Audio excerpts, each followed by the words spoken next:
Welcome to channel knowledge of pharmacy. Roxithromycin tablet का आज हम रिव्यू करते हैं।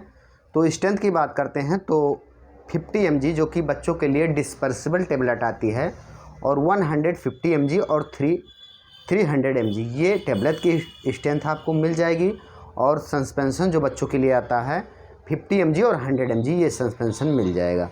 वहीं ब्रांड नेम की बात करते हैं तो रॉक्सिड 150 mg, रॉक्सीकेम, रूलेडे और रॉक्सी कुछ ब्रांड नेम है जो भी सरलता से आपको मेडिकल स्टोर पर मिल जाएं, आप ले सकते हैं।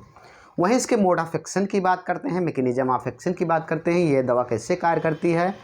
तो ये जो है roxithromycin essential protein required by bacteria function, जो बैक्टीरिया के ग्रोथ के लिए, जो उसके फंक्शन के लिए जो उसका एसेंशियल ज़रूरी प्रोटीन होता है उसको ये स्टॉप कर देती है, उसको रोक देती है, इनहिबिट कर देती है। तो जिससे जो है जब स्टॉपिंग ग्रोइंग बैक्टीरिया का जो ग्रो है वो रुक जाता है, और इस तरीके से प्रिवेंट करती है इन्फेक्शन फॉर स्प्रेडिंग, जो इन्फेक्शन फैल रहा है उसको रोकने का कार्य करती है।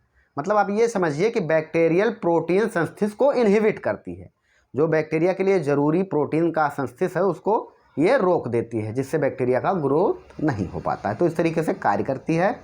वहीं अब देखते हैं डॉक्टर इसको कहाँ पे प्रयोग में लेते हैं। तो एक एंटीबैक्टीरियल ड्रग है, यानी माइक्रोलाइड कैटेगरी की एंटीबैक्टीरियल ड्रग है, यानी बैक्टीरिया के इन्फेक्शन को ठीक करने के लिए ये दवा है।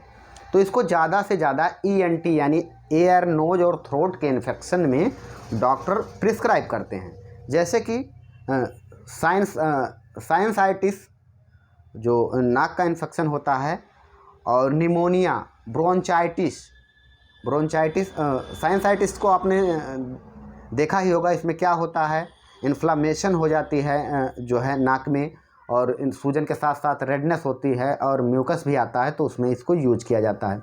निमोनिया का कंडीशन सेम वैसे होता है, इसमें भी जो है नाक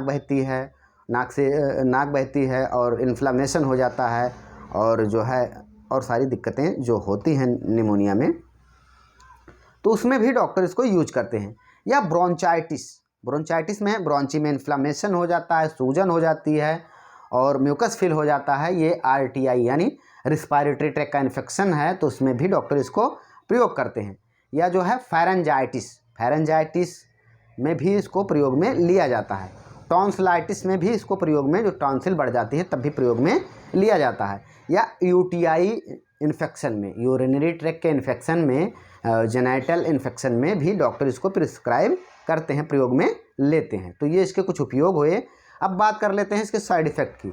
तो नोजिया यानी मितली आ सकती है, वोमिटिंग, उल्टी हो सकती है, डायरिया का कंडीशन रेयर है, डायरिया का कंडीशन हो सकता है, गैस्ट्रिलिया हो सकता है, और transient rise liver of transaminase, मतलब लीवर के जो एंजाइम हैं वो डिस्टर्बेंस हो सकते हैं। स्किन रेशेस रेयर है, स्किन रेशेस भी इससे हो जाता है। तो ये कुछ इसके साइड इफ़ेक्ट हैं। वहीं इसकी जो इस दवा के बारे में जो है प्रिकॉशन देख लेते हैं। प्रेगनेंसी और ब्रेस्ट फीडिंग में ये दवा जो है बहुत ज़्यादा नुकसान नहीं करती है, बट डॉक्टर से कंसल्ट कर लेना चाहिए। या जो है ड्राइविंग कंडीशन कर रहे हैं, या एंटीबायोटिक्स कोई ले रहे हैं, एंटीबायोटिक्स रजिस्ट है, या डायरिया है, एंटासिड लेते हैं, या जो है तो डॉक्टर से कंसल्ट कर लें, क्योंकि डॉक्टर के पर्चे पे मिलने वाली दवा है। बिना डॉक्टर के पर्चे पे प्रिस्क्रिप्शन के इसको ना लें, रजिस्टर्ड मेडिकल प्रैक्टिशनर के ही प्रिस्क्रिप्शन पर लें। वहीं डोजेज की बात करें तो 150 mg BD इसको दिया जाता है, यानी 2 टाइम जो है 150 mg दिया जाता है। अगर सीवियरिटी कंडीशन ज़्यादा है पेशेंट की तो इसको OD तो 300 mg OD जो है दिया जाता है। अगर बहुत ज़्यादा सीवियर कंडीशन है पेशेंट का तो डॉक्टर उसको 2 टाइम यानी BD प्रिस्क्राइब करते हैं। ये तो एडल्ट का डोज हुआ।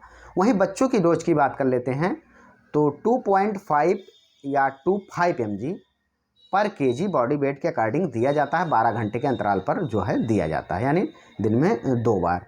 या आप ये समझ लीजिए कि जिनका वज़न 12 किलो से 33 किलो है, उनको वो जो सिरप है या जो है वो 50 mg या 50 mg का जो डोज है वो सुबह शाम दिया जाता है।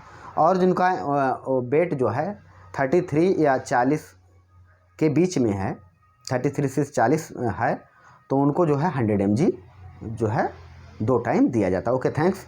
आप चाहें तो स्क्रीनशॉट ले सकते हैं। फिर मिलते हैं नेक्स्ट वीडियो में।